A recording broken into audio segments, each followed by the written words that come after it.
हाँ साथियों, जो मैं बिरहा गाने जा रहा हूँ इस बिरहे का शीर्षक है न भाई हित न भाई दुश्मन। ध्यान से सुनेंगे तो कहानी पसंद आएगी। भूमिका में भाव कवि जी लिख हुए 4 लाइन। कैसे मास्टर?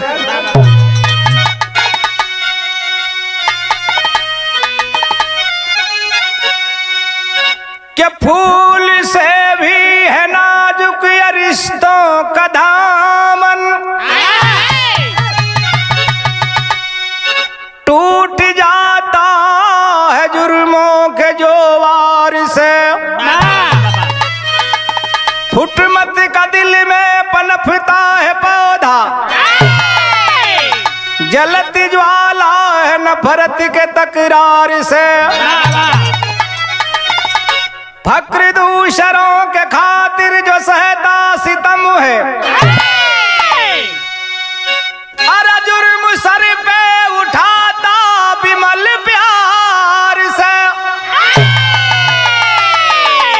फिर भी ऐसे को जग में जो देता है धोखा,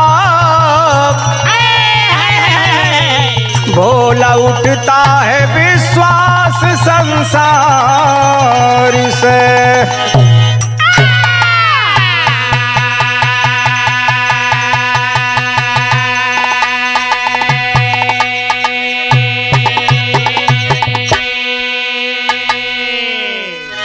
गजल को भाव हो मास्टर। गजल कौन हो?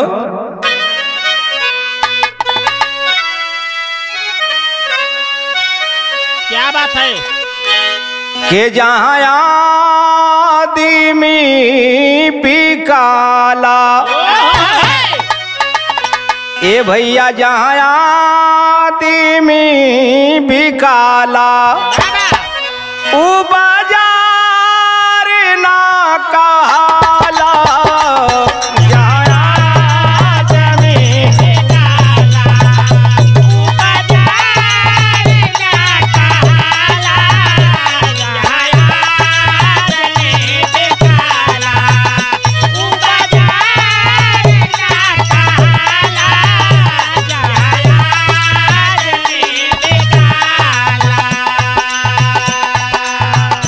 ये तो तर्ज रहा। भाव क्या है? कैसा बुरा जमाना, कैसा बुरा जमाना, साथी चलो संभल के। कैसा बुरा जमाना,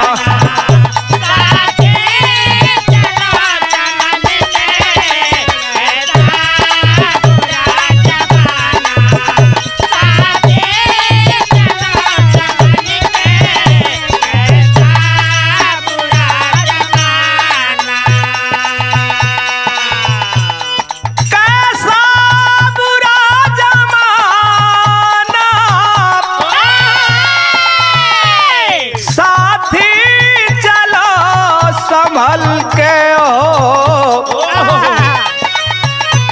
भाई का प्यार भूले, भाई का प्यार भूले, दिमाग लगाया कल पे हो। भाई का प्यार भूले,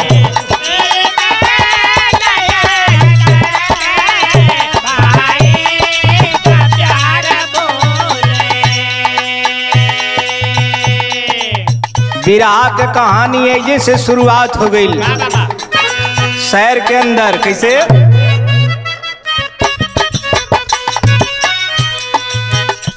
दुनिया में भाइयों का पावन पवित्र नाता, भाभी जहां में दूसरी कहलाती है माता। जिला बरेली अंतर्गत कहीरा लाल थे, पत्नी थी जिनकी गीता गोपी गोपाल थे। गोपी की उम्र लगभग थी 12 साल की, थी 8 बरस उम्र अभी छोटे लाल की।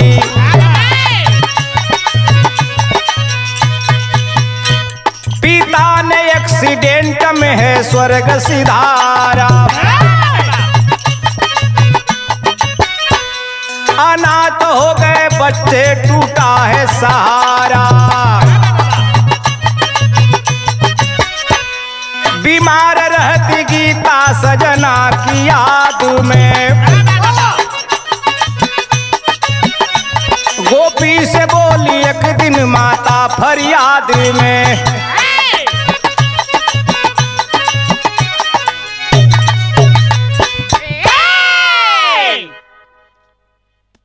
माता पति के शोक में बीमार हो गई, एक्सीडेंट में पति मर गया, माँ बीमार चल रही है। एक दिन की बात है साथियों, माँ बड़के बेटे को बुला करके कहती कि बेटा अब लगा था कि हम बचब ना। कहलन काहे माई,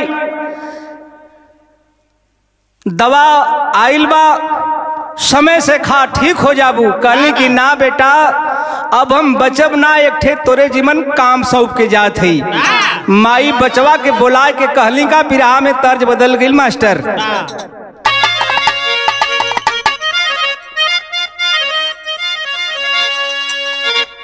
तर्ज न सुन के बिरहा का फर्ज सुने साथियों। माई अपने बड़का बेटवा गोपी से का कहलीन बुला के, रोवेली माई के रोवेली माई, जारा जारा बरस अखियाना, अरे बाबू बरस अखियाना।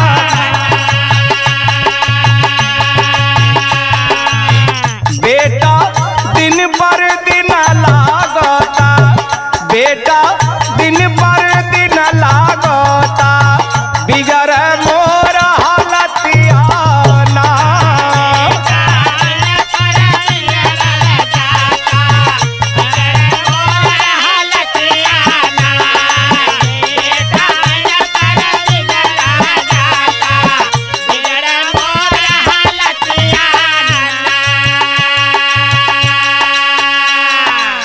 बेटा तोरे जी मनी है काम सौंप के हम जात है कि छोटका भैया तोर उजवन गोपाल हो, अब वही छोटा हो तोरे आसरे छोड़ के जात है हम। माई बतावत है का बतावत है,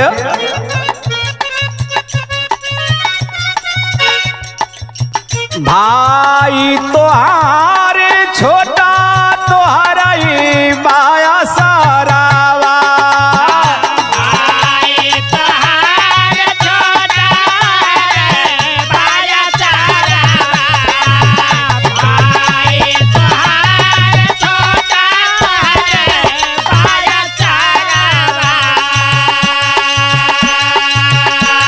माई बाबू भाई बन के दिया तू यादारावा।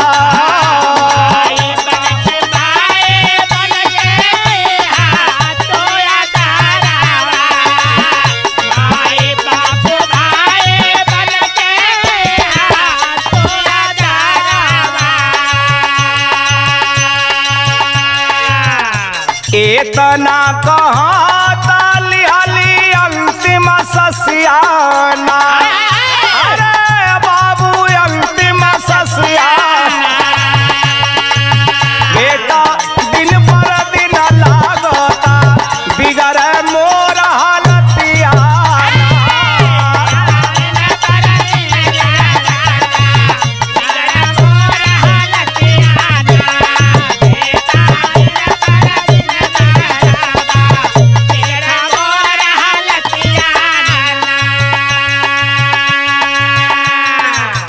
माँ भी इस दुनिया से अलविदा हो गई साथियों। दोनों लड़का बिना माई बाबू को हो गईलन, टूअर हो गईलन। गांव का लोग जुटलन, आदर्श गांव की बात है साथियों।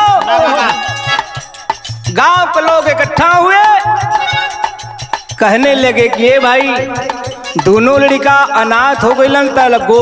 गोपी का उम्र लगभग 12-13-14 साल को हो गईल बा, तो इन्हन के कौनो धंधा अगर दे जाए तो बढ़िया से समय से नमक रोटी दाल कम से कम का सहारा हो जाई। गांव के लोग कहलन कि भाई दूध हमने के देवे के बाद के साइकिल बल्टा खरीद गल, आपन आपन दूध सब देवे लगल गोपी के। गोपी शहर करे लगल दूध बेच के। कुछ दिन बीतल, और जब कुछ दिन बीतल तो सोचलन कि काहे न कतो गरीब लड़की से शादी गोपी के करा देहल जाओ। शादी करा देहलन, दुल्हन आइल घरे में। जब सुहाग रात मनाओ बदे गोपी अपने दुल्हन के लगे गईलन, चेहरा उदास बा। दुल्हन कहले कि कहो स्वामी, सुहाग रात में दुनिया खुश नजर आओले, आप दुखी हुआ। दुखी होए के कारण का बा? तब वो जवान बता रहा है गोपी अपनी दुल्हन से,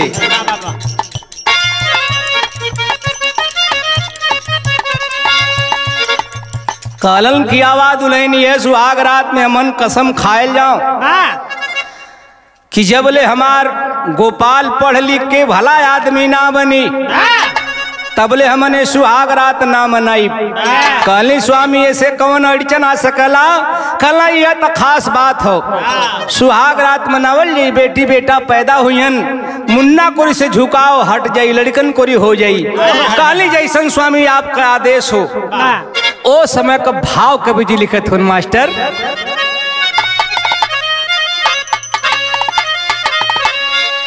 हरे राम भाई का नाता टूटी ना कभी, लाखों जुर्म ढली या लगी जुर्म कहता तारे हाथा तारे हाथा।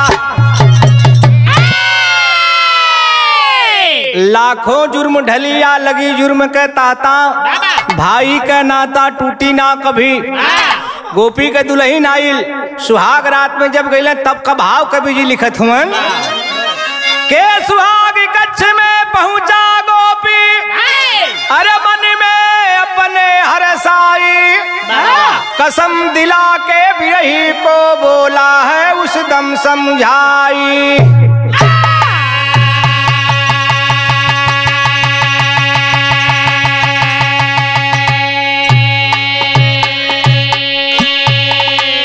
खुशी के खातिर, खुशी के खातिर भाई के अब त्याग तुम्हें करना होगा।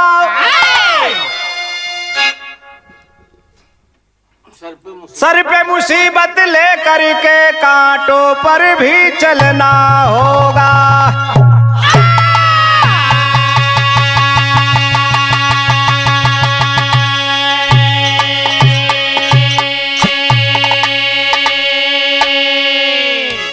तर्ज बदल गई मास्टर।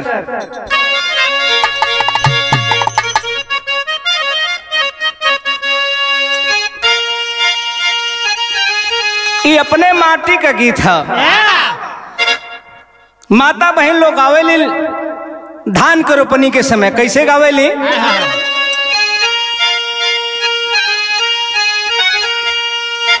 कि अरे धान रोप धानिया, हो धान रोप धानिया, कि चला चली धान रोप धनिया। अबरी माझीमा केरी माझीमा बारा से ला पानिया, चला चली धान रोप धनिया।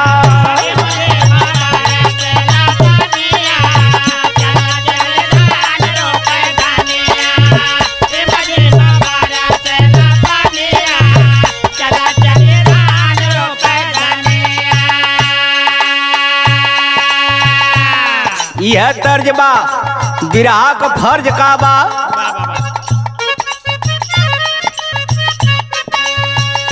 अरे दुलार दिली भाभी ये भैया दुलार दिली भाभी के माई के दुलार दिली भाभी। अरे सेवली ए भैया सेवली कसामिया के तार होती माई के दुलार दिली भाभी।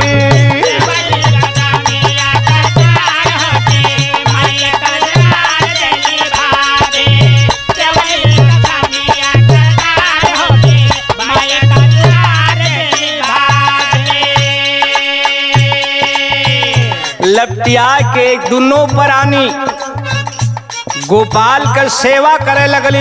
गोपाल पढ़े लगल, पढ़ के जब सयान भैल तब को भाव के बीजी लिखत हुवन। भैया भाभी का रंग लाई मेहनतिया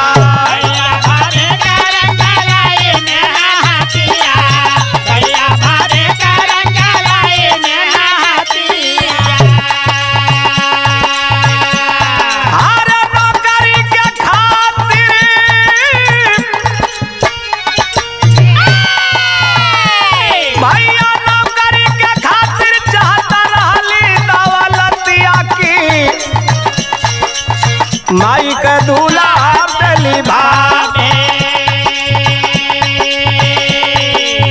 बतिया बतावे मन मार होती माई का दुलार दिली भाभी।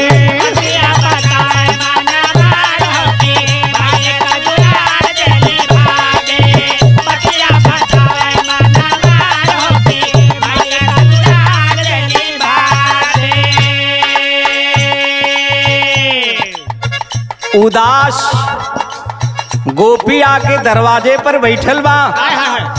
बड़का भाई गोपी आ गल शहर से दूध बेच के। देखलन मुन्ना कोरी छोटका भाई कोरी उदास बा। दुल्हन से पूछलन कि को हमरे भाई के कुछ कह दिलू का बड़ा उदास नजर बैठल बा। कहली कि नहीं हो अब आवत हुवन यह पानी लेके जात है। जाके पूछले कि मुन्ना काहे उदास हुआ। कहलन गोपाल बड़का भैया गोपी से कि भैया लगत कि अब हमके नौकरी न मिली। कहला काहे एकर मतलब कि सही से पढ़ाई न कैलो होबा, तू सवाल का जवाब न लिखलो होबा। कहला कि नहीं भैया सब चीज अच्छा लिखली लेकिन जमाना कुछ ऐसन बा। कहला कैसन जमाना हो। कहला कि रुपया का जमाना हो। कहला कितना रुपया चाहिए तो के। कहला कि 1 लाख। कहला ठीक हो, घरे में नमक रोटी के ठेकान ना हो। बड़का भाई साहस दे लगलन कि जा तू बात करा तो के हम 1 लाख रुपया के व्यवस्था बना दे। साथियों बड़का भाई सुबह हुआ साइकिल बल्टा लेकर के शहर में गया। एक नर्सिंग होम में दूध दे रहा था। डॉक्टर का जब निगाह पड़ल खलन गोपी आज बड़ा दुखी समझ में आवत हुआ। बात का हो। खलन की डॉक्टर बाबू लगा था कि हमार माई कहले रहल कि बेटा गोपाल के पढ़ा लिखा के भला आदमी बना दिया। लगत कि हम माई के वादा से वंचित हो जाब डॉक्टर बाबू। खलऊ काहे। कहला कि कुछ पैसा चाहत बा। कहला कितना रुपया चाहत है। कहला 1 लाख। चुप हो गई डॉक्टर। कहला कि देखा भाई गोपी 10-5 हजार रुपया का अगर बात रहत तो हम तुहार मदद कह दे। 1 लाख रुपया के व्यवस्था हम न कर पाई। आंख में आंसू आगल गोपी के। कहलन एक विकल्प रहल, इहो आशा टूट गई।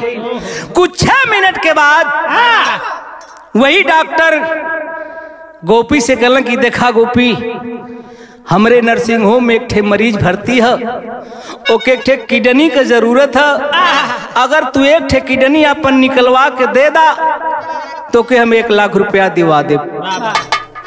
कलन डॉक्टर बाबू तनी घरे जात है, घरे से लौट के आइलन साइकिल बल्टा घरे रखलन, दुल्हन से बतौलन कि हम जाते ऐसे ऐसा बात है। डॉक्टर के लगे गईलन तब का भाव हो।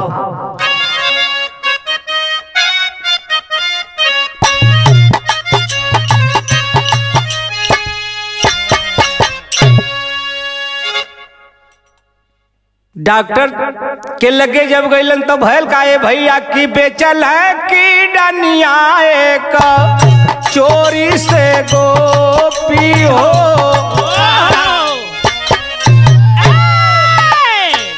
बेचल है कि डनिया एक चोरी से गोपी हो, अपनी दुल्हनिया के राया से।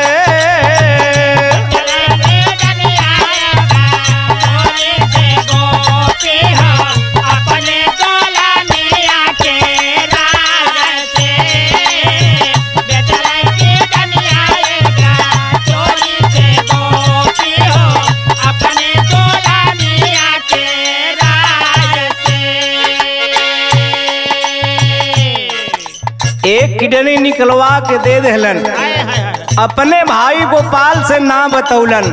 लिखलन भाव कवि जी कैसे, भाई से अपने भेदवा छुपावाले,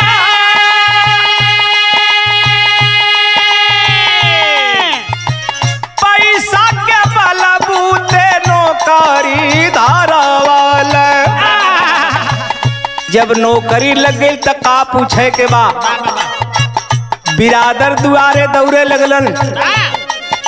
गोपी सोचलन कि आखिरी कमवा एक दिन करही के होई, इहो कह के खाली हो जाई। बियाह कह दलन, और जब गोपाल के बियाह भइल तो दुल्हन आइल। दुल्हन के आयल सबिता दुल्हनिया बन के घरवा में आईली हो। सबिता दुल्हनिया बन के घरवा में आईली हो, सदिया राजाइल छोटका भाया से।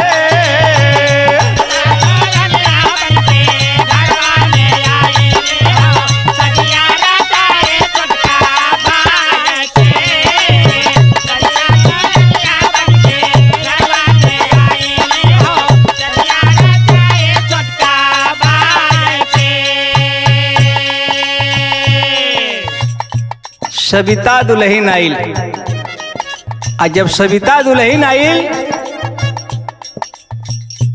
तो छोटका भैया झटका कह दिले,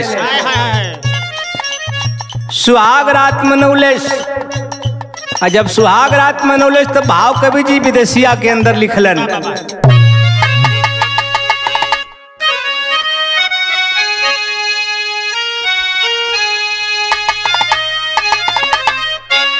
ए भैया 3 पुत्र पैदा,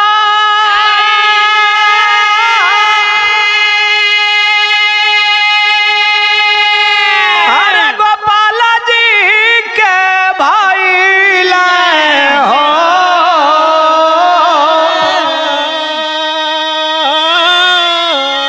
अरे पारी पारा मरल बढ़ल, दिला में गाला निया।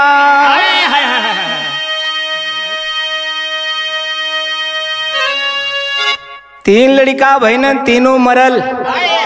शंका भइल, बगलिए में एक ठे पड़ोसी रहल, तांत्रिक साहब के लगे चल गयलू।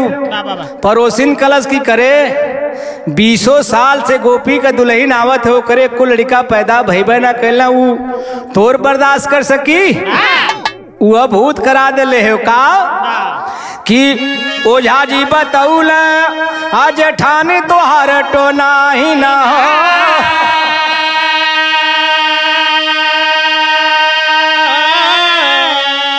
अरे तोरे ऊपर भूतावा करवले बापा पीलिया।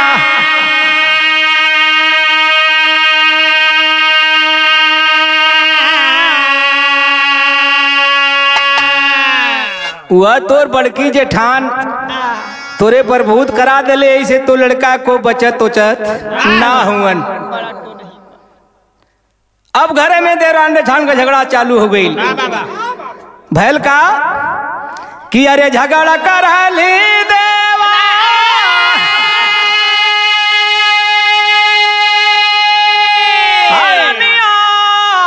जेठानिया से,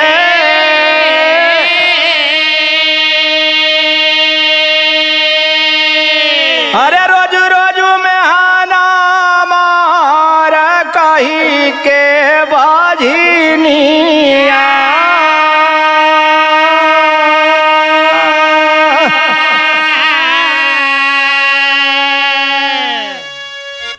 संजोग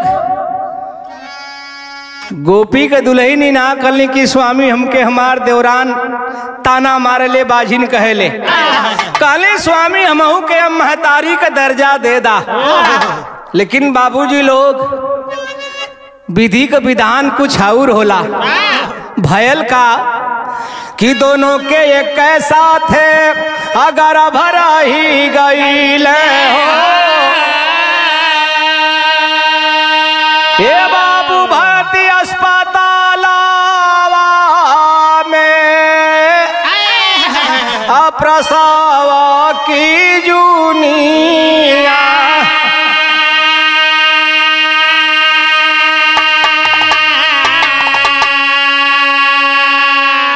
गोपी सोचलन कि भाई दोनों बीमार बानी, कमजोरी बा, काहे न कौनो नर्सिंग होम में ले चल के भर्ती करा दे। ले गईलन एक नर्सिंग होम में भर्ती करौलन और डॉक्टर बाबू से कहले कि डॉक्टर साहब तनी देख रेख बढ़िया से करा। लेकिन दोनों के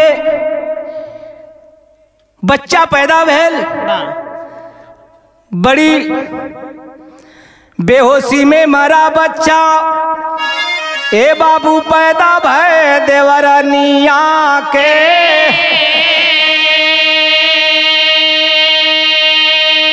अरे सुघर एक लाला जाना माई है जेठानिया।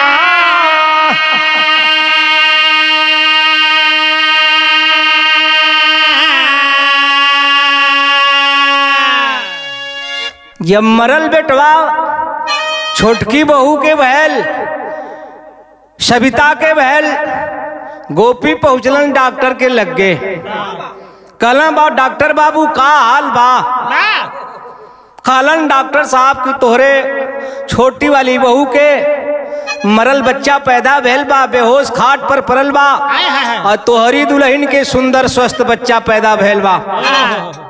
आंख में आंसू आगल गई ना अपनी दुल्हन के लगे। कहलन दुल्हन बड़ा त्याग कैलू, एक ठे त्याग और कैदा। कहली स्वामी बोला। कहलन देखा तोरे देवरानी के मरल बच्चा पैदा भैल बा, बेहोश खाट पर बा, एक काम करा आपन बच्चा ओकरे खाट पर सुता दा, ओकर मरल बच्चा अपने खाट पर सुताला, नहीं अगर होश में आई हार्ट अटैक कर जाई। कहली स्वामी जैसा आदेश हो। बच्चा सुता के देवरानी के लगे, दोनों प्राणी डॉक्टर के लगे पहुंचलन। तब का भाव बा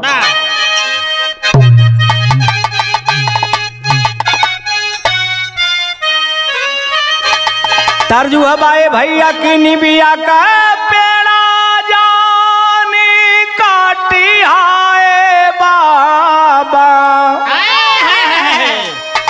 निबिया चिरैया का बासेरा हो।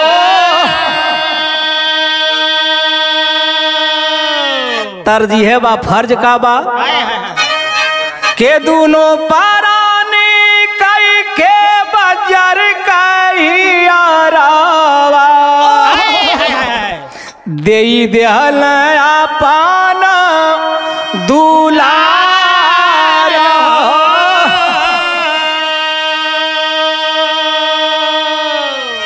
डॉक्टर से कहें आ रखी हा भेदावा छुपाई,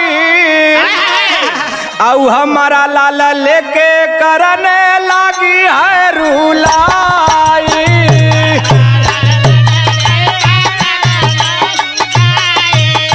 हमारा लाला लेके करने गोदिया में लाला ना खेलावा देवारनिया। गोदिया में लाला ना खेलावा देवारनिया। तनवा सुनावा बारा बारा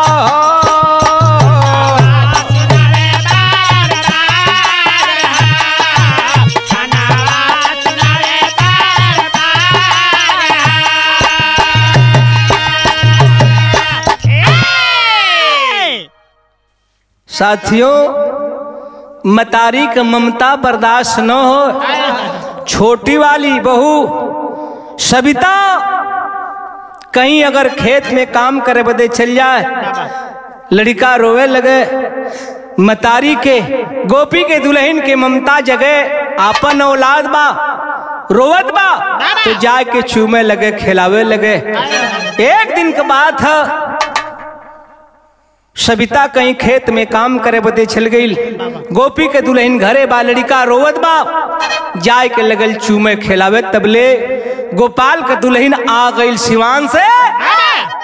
कलश की करे तोरे तनी हिम्मत कि हमार लड़का छू दली खिलावे लगली। आवे दे करे बाबू के, तब तो के हम पता चलाइला। आपन तक खाए गईली, लगत कि हमरो खाए पर लगल है। आंख में आंसू आगल गोपी के दुल्हन के। तब तक गोपाल बाजार से आ गए। औते कलश की देखला, जब से लड़का के छुअले है तब से लड़का रोवत है। आपन तक खा गई, लगत हमरो खा जाई। छोटका भाई भूल गल सब बात के, नहीं बर्दाश्त कर सका, उठा लिया डंडा, जाय के तड़ देना मरबा कैले से गोपी के दुल्हन के। कपार फट गल, गोपी के दुल्हन धरती पे गिर पड़ल। कलश की देवर बाबू माफ कर दा हमके, आज के बाद आइंदा से लड़का के छुअब ना। भाव कवि जी पपट के अंदर लिखत हुआ कैसे?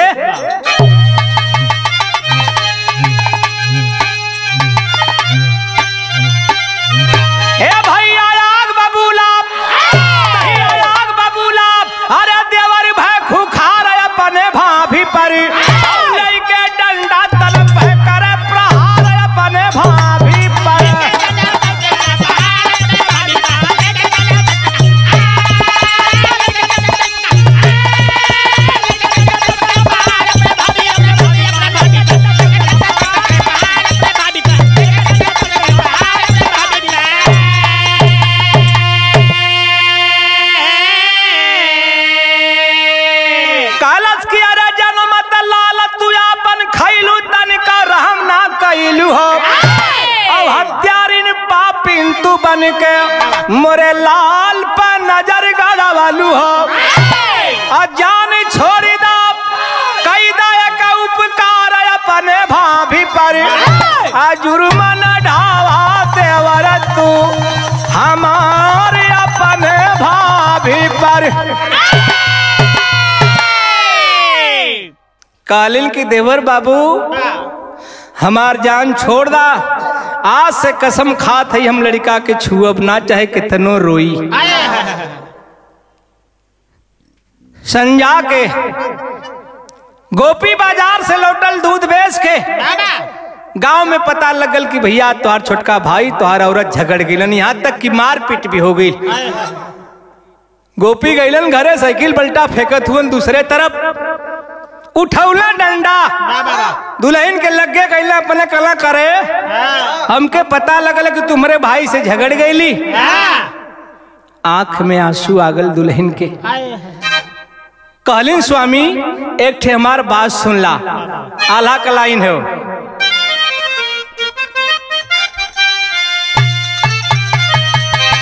यह कली की देवर देवरानी दोनों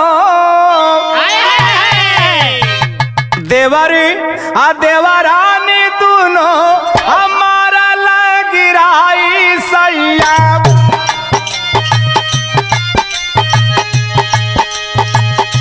लहुरे लुहान होई अगैली जेठा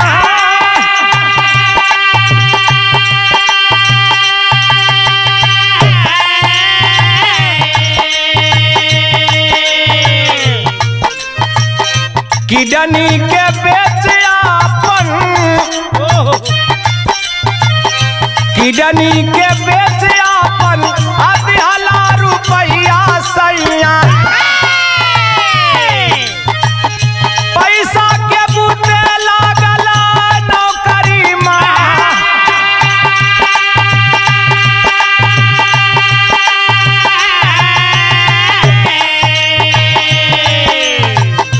देवरा के खातिर हमहू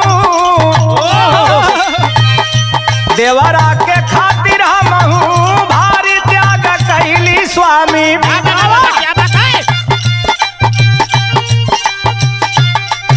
गोदिया का देई देहली अपने सनाता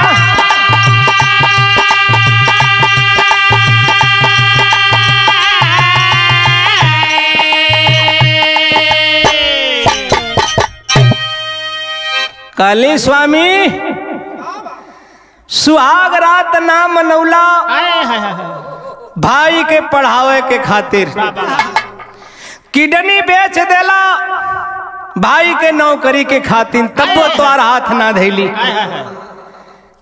आपन औलाद भाई के दे देला भाई के खुशी के खातिर तब वो कुछ ना के लिए आज वही कई नाम पौले ही उठौली धोती तरतर तरतर खून चलत बा गोपी के आंख में आंसू आगल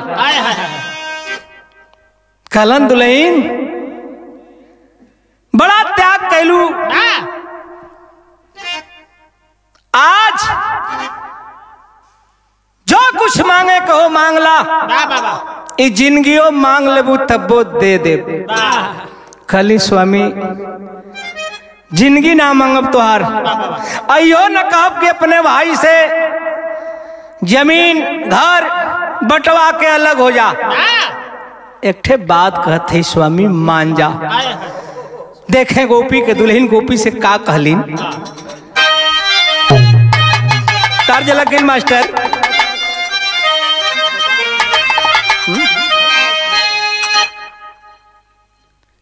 ई बतिया एक बात बताइए साथियों अगर घर परिवार में झगड़ा होले तो एक पक्ष ना रहला कहीं से आवला तो दूसर का पक्ष सुनला छुप के भैल का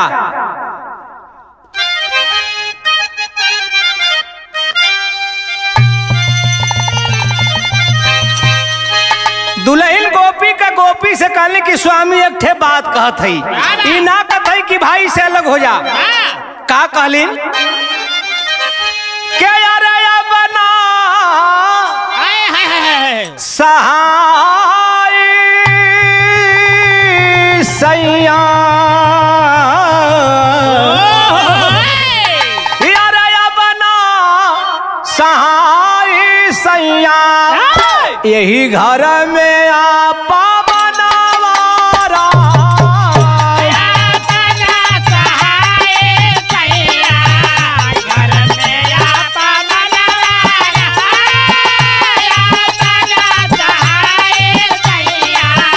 घर में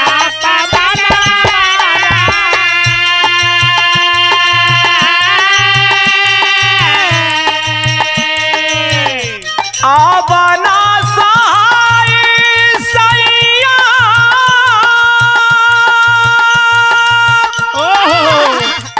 यही घर में आपा बनावारा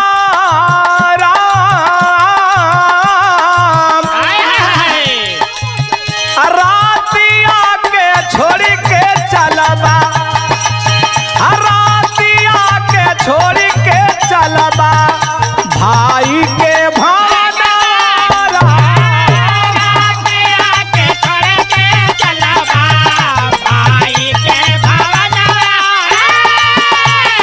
के छोड़ के चलबा भाई के भावनारा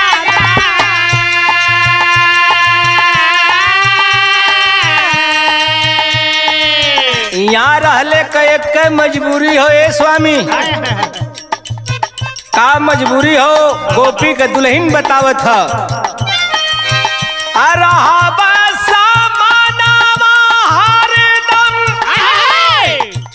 ममता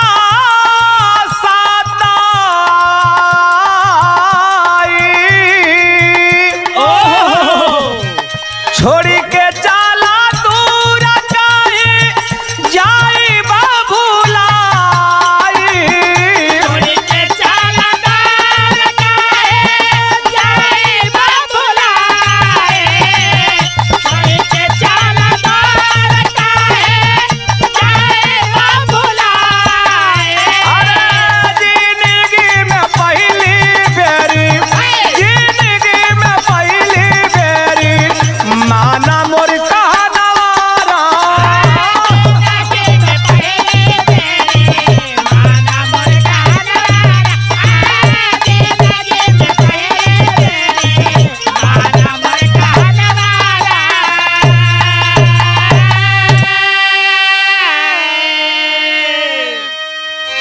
स्वामी छोड़ के घर द्वार कहीं दूर चला, एक नई दुनिया बसावल जाई। बतौली कि अगर दो पक्ष में झगड़ा होले, एक पक्ष ना रहला तो दूसर का पक्ष आड़ से सुनला का हमार बुराई बतिया, का हमार बुराई का भैया से लेसत बाई है। गोपाल ई बतिया छुप के सुनत रहल आंगन में से। सोचलस कि देखी तो कब जाने लोगन। साथियों लगभग 1:30 बजे रात में बोझिल कदमों से बाहर निकलना, न कोई गठरी है न कोई मोटरी है। जो वस्त्र पहने थे उसी वस्त्र में आगे जा रहे हैं। तब तक एक आवाज आई। आवाज देने वाला कौन था बाबूजी? बिरहा का आखिरी लाइन।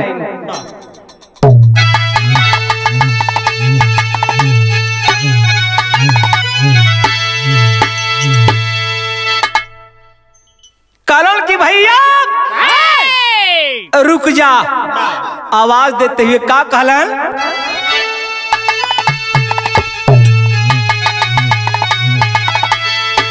कैसे त्याग वाला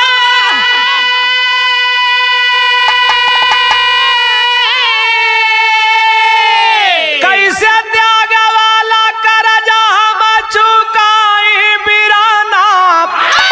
अरे माफी मांगला कमीनावा कसाई बिराना।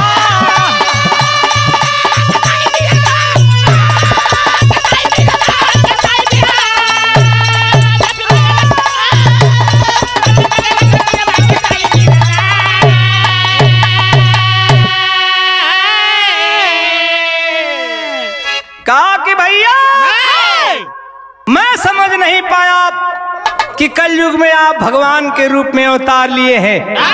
कहलन का कि अरे जाना नहीं पवाली भैया, कहला जाना नहीं पवाली भैया। तुहरे हम त्याग के अरे बन के बेदर्दी ठोकर मरली अनुराग के।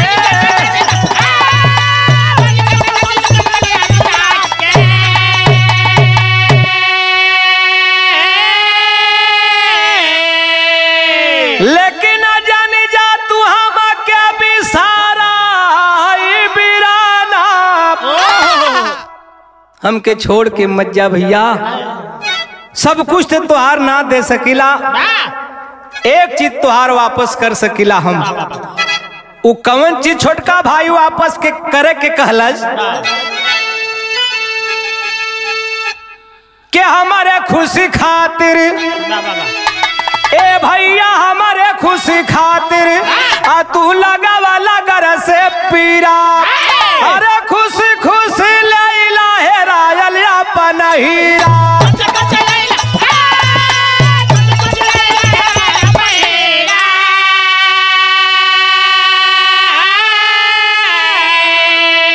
अरे रोवा दाई के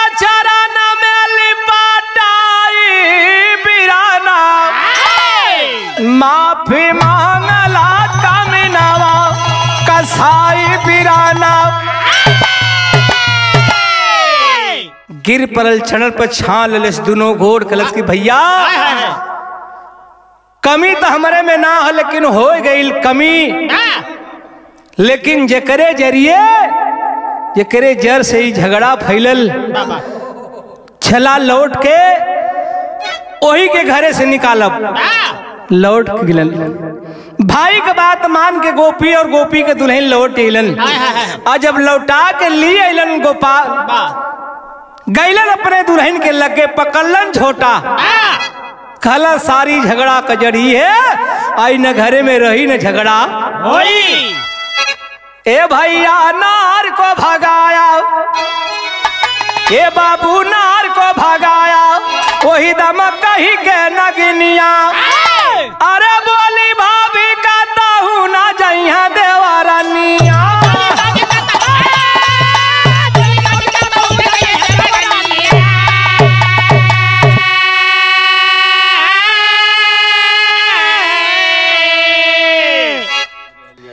कालिन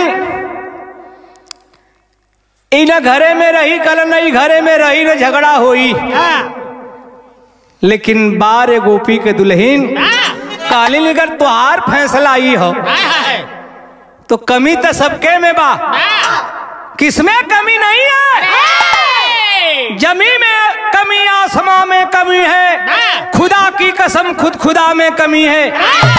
अगर तुहार फैसला आई हो कि नहीं अपने दुल्हन के हम छोड़ दे तो हमार फैसला ई हो कि हमन देवरान जेठान रहल जाई तो साथे रहल जाई। गोपी के दुल्हन कली का कहलिन ए भैया नार को भगाया वही दम कही के नगनिया तब बोली भाभी कहू ना अजय यहाँ देवरनिया अरे रहल जाई मिलके फैसला सुनाई बिराना माफी मांगला कमीनावा कसाई बिराना।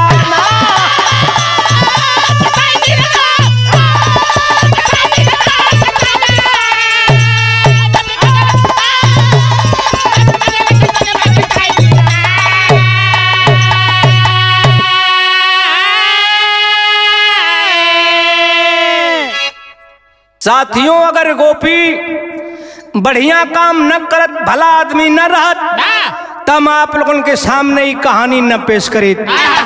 बिहार का कहानी है समाप्त बात तो गुरु बिहारी गुरु नंबर